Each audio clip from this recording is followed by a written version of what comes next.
అంటే ప్రజలకి ఏంటో తెలుసు. అదేవిధంగా జగన్మోహన్ రెడ్డి గారికి పామరు ఎమ్మెల్యే మీద విశ్వాసం, విశ్వసనీయత అన్నీ ఉన్నాయి.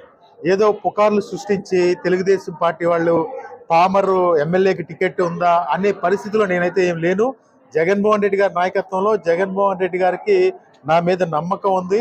నేను ఏ విధంగా ఎన్నికల్లో ప్రజల దగ్గరికి వెళ్ళి ఏదైతే ప్రభుత్వం తీసుకొచ్చినట్టు సంక్షేమ కార్యక్రమాలు వాళ్ళకి తెలియజేసి 2024లో 32,000 ఓట్ల మెజార్టీతో నన్ను 2019లో గెలిపించారు.